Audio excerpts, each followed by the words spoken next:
আমি অবশ্যই যাব, আমি অবশ্যই গিয়েছিলাম, আমি অবশ্যই যাচ্ছি। হ্যাঁ, এরকম প্রশ্ন প্রায় আমাদের প্রতিদিনই বলতে হয়।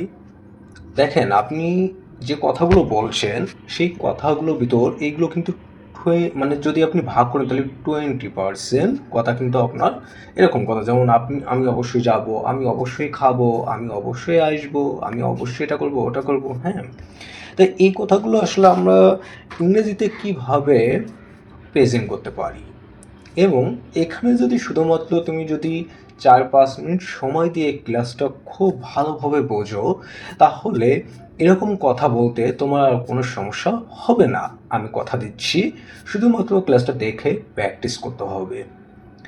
অবশ্যই তোমাকে প্র্যাকটিস করতে হবে বেশি বেশি। তাহলে এখন আমরা মূল কথায় আসি।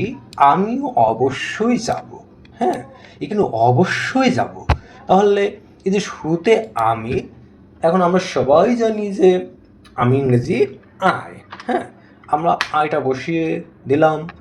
এখন অবশ্যই যাব। অবশ্যই, অবশ্যই ইংলিশ আছে must. Must. I I must, আমি অবশ্যই যাব। তাহলে যাওয়া মানে হচ্ছে গো। I must go. হ্যাঁ, আই মাস্ট গো, আমি অবশ্যই যাব। এখন এটা আসলে আমি কখন যাব, কিভাবে যাব, এরকম নির্দিষ্ট কোনো টাইম বোঝাচ্ছে না। মানে আমি অবশ্যই যাব, এটা যে কোনো সময় হতে পারে। তাহলে আই মাস্ট গো, আমি অবশ্যই যাব। আমি অবশ্যই যাব না, তখন আমি অবশ্যই যাব না, তখন আমরা I must not not go. I must not go. হ্যাঁ, এখন এই নটটা কেন মাস্ট এর পরে যোগ হলো, এখানে আমরা একটু খেয়াল করি। যেমন আই হচ্ছে সাবজেক্ট, মাস্ট কিন্তু এখানে অক্সিলারি ভার্ব হিসেবে ব্যবহার হচ্ছে, অক্সিলারি ভার্ব হিসেবে ব্যবহার হচ্ছে। এবং আমরা যখন একটা ইংরেজি সেন্টেন্স জানবো তখন অবশ্যই আমরা জানার চেষ্টা করবো যে তার ভিতরে অক্সিলারি ভার্ব কোনটা, এবং অক্সিলারি ভার্বের পরেই কিন্তু নট যোগ হয়। হ্যাঁ, মানে আপনি দেখেছেন অনেক বড় একটা লাইন বলছেন, কিন্তু ওখানে যদি আপনার নেগেটিভ প্রশ্ন করতে হয় তাহলে আপনাকে খুঁজতে হবে অক্সিলারি ভার্ব, এবং তারপরেই কিন্তু আপনার নটটা যোগ করতে হবে। সবসময় অক্সিলারি ভার্বের পরেই কিন্তু নটটা যোগ হয়। এবং আই মাস্ট গো, আমি অবশ্যই যাব। হ্যাঁ, আই মাস্ট নট গো, আমি অবশ্যই যাব না। হ্যাঁ, এবার আমরা 2 নম্বর প্রশ্নের অ্যান্সারটা করে ফেলাই, এবং আমরা শুরুতে কিন্তু জেনে গেছি যে আমি মিনিং আই। হ্যাঁ, আমি অবশ্যই গিয়েছিলাম, তাহলে আই মাস্ট। হ্যাঁ, আই মাস্ট হ্যাভ। হ্যাঁ, I must have, I must have মানে আমি অবশ্যই গিয়েছিলাম। এবং এখানে ভার্বের কিন্তু 3 নম্বর ফর্ম বসবে, তার কারণ আমি অবশ্যই যাব। এখানে যাব বলা হয়েছে, যাব মিন হচ্ছে গো, এবং গো এবং হচ্ছে গো ওয়েন্ট গন। হ্যাঁ, গো হচ্ছে 1 নম্বর ফর্ম, ওয়েন্ট হচ্ছে 2 নম্বর ফর্ম, এবং গন হচ্ছে 3 নম্বর ফর্ম। তিনটা মিনিংই কিন্তু যাওয়া। হ্যাঁ, তাহলে I must have gone, I must have gone, I must have gone. হ্যাঁ, আমি অবশ্যই গিয়েছিলাম মানে আমার এটা অতীত শব্দ বোঝাচ্ছে। আমরা এত কিছু চিন্তা না করে আমরা শুধু এতটুকু চিন্তা করব, আমি অবশ্যই যাব, এটা আমাদের প্রেজেন্ট মানে আমরা বর্তমানে এটা বলছি। আমি অবশ্যই গিয়েছিলাম, আমরা এটা অতীতে বলছি। হ্যাঁ, আমরা সবসময় বর্তমান, অতীত, ভবিষ্যৎ নিয়ে একটু চিন্তা করে কথা বললে আমাদের কিন্তু ইংরেজি বলতে ততটা সমস্যা হবে না। আমি অবশ্যই গিয়েছিলাম, এটা অতীত, তাহলে আই মাস্ট হ্যাভ গন।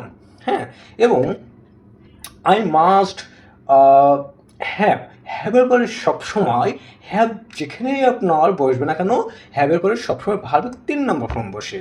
এবং হচ্ছে 3 নম্বর ফর্ম হচ্ছে কোনটা, যেমন হচ্ছে ভার্বের 3 নম্বর ফর্ম হচ্ছে, দেখেন কোনটা, এখানে যেমন হচ্ছে আমরা গো সাউন্ডটা নিচ্ছি, এবং গো, গো মানে হচ্ছে যাওয়া, এবং হচ্ছে গো ওয়েন্ট। হ্যাঁ, ওয়েন্ট গন, এবং হচ্ছে গো ওয়েন্ট গন, এই 3টা মিনিংই কিন্তু যাওয়া। হ্যাঁ, গো হচ্ছে 1 নম্বর ফর্ম, মানে যদি বাংলায় সোজাভাবে বলি তাহলে গো হচ্ছে ছোটো ভাই, ওয়েন্ট হচ্ছে মেজো ভাই, গন হচ্ছে বড় ভাই। এখন এই তিনটা প্রত্যেকটা ভার্বে আমরা যখন বসাবো একটু চিন্তা ভাবনা এবং আমরা অবশ্যই যখন একটা ভাব শিখবো তখন তার যে দুইটা দিক, মানে তার মেজো ভাই সবসময় কিন্তু আমরা ছোটোটাকে আগে চিনি, হ্যাঁ, ছোটোটা কিন্তু আগে পড়ি। যেমন হচ্ছে ইট মিনিং খাওয়া, ইট অ্যাট ইটেন, হ্যাঁ, ডু মানে করা, ডু ডিড ডান, হ্যাঁ, এরকম।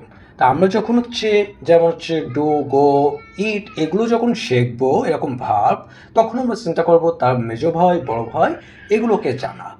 ওকে, তাহলে আশা করি আমি তোমাদের বোঝাতে পারছি। তাহলে আই মাস্ট হ্যাভ গন, আমি অবশ্যই গিয়েছিলাম। হ্যাঁ, এবার আমরা 3 নম্বর প্রশ্নটা খুব সুন্দরভাবে অ্যান্সার করে ফেলাই। আই অবশ্যই মাস্ট হবে, এতক্ষণ তোমরা বুঝে গেছো যে অবশ্যই এখানে মাস্ট। আই মাস্ট বি, হ্যাঁ, এখানে আমি অবশ্যই যাচ্ছি, হ্যাঁ, এটা একদমই প্রেজেন্ট চলমান, মানে আমি এখনই যাচ্ছি। আই মাস্ট বি, এখানে কিন্তু ভার্বের 1 নম্বর ফর্ম বসবে, মানে ছোটো ভাই বসবে এবং ছোটো ভাইয়ের সাথে কিন্তু আই এন জি যোগ হবে। আই মাস্ট বি গোয়িং, হ্যাঁ, আই মাস্ট বি গোয়িং, হ্যাঁ, আই মাস্ট বি গোয়িং মানে আমি অবশ্যই যাচ্ছি, আমি অবশ্যই যাচ্ছি। হ্যাঁ, আশা করি তোমরা খুব ভালোভাবে এই 3টা প্রশ্ন খুব ভালোভাবে নিয়েছো এবং বুঝতে পেরেছো এবং প্র্যাকটিস করবে, অবশ্যই প্র্যাকটিস করবে। প্র্যাকটিস ছাড়া কখনোই ইংরেজিতে ভালো হতে পারবে না, এটা কিন্তু একদম চ্যালেঞ্জিং একটা কথা।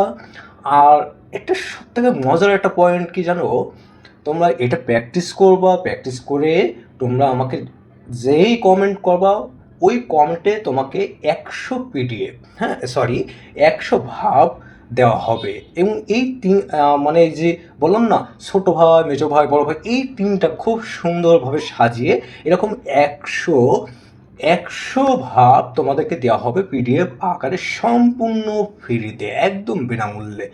যেই কমেন্ট করবা সেই কিন্তু পেয়ে যাবা এবং শুধু এতটুকু লিখবা কমেন্টে আমি প্র্যাকটিস, মানে ডান, হ্যাঁ, মানে তুমি প্র্যাকটিস করেছো, এটা বুঝেছো, এটা প্র্যাকটিস করবা, বুঝবা এবং তোমরা 100 ভাবের একটা পিডিএফ ফাইল যে পাবাও, ওই 100 ভাব দিয়ে যদি প্র্যাকটিস করো এবং এই 100টা ভাব কিন্তু তুমি প্রতিদিন যে কথাগুলো বলছো যেভাবে বলছো সেইভাবে কিন্তু আমি ওই পিডিএফ ফাইলটা কিন্তু সাজিয়েছি, হ্যাঁ, যাতে তুমি প্রতিদিনকে যে কথাগুলো বলে থাকো ওই কথাগুলো যাতে ইংরেজিতে বলতে পারো। তোমরা যারা ইংরেজি শিখতে চাচ্ছ তাদের কথা চিন্তা করে মাথায় রেখে আমি কিন্তু 100 ভাব একদম পিডিএফ আকারে সাজিয়েছি যাতে প্রতিদিন কথাগুলো বলতে পারো। ওকে, আজকের মতো এখানেই বিদায় নিচ্ছি, আল্লাহ হাফিজ।